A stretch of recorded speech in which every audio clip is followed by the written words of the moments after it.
The mould is made up of the second part with the layers and the holes that you want in it, and the main mould cavity with the pouring bowl and the gate clearly marked into the shape.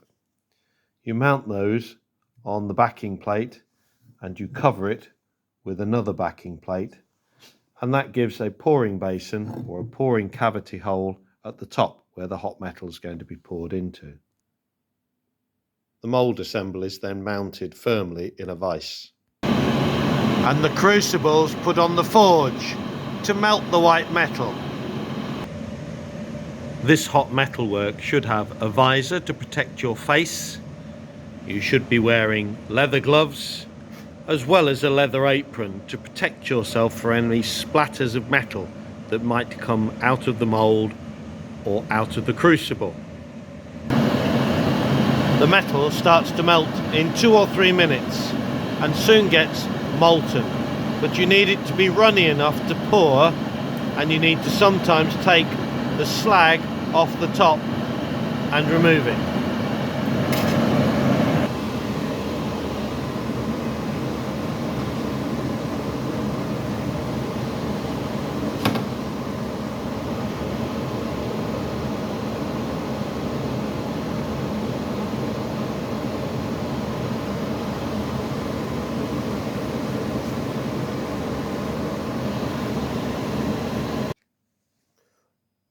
The molten metal cures quite quickly and can be picked off and put back into the crucible to melt down.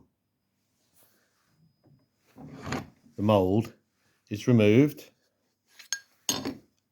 and you can see how the molten metal then fills both the front and the back of the shape.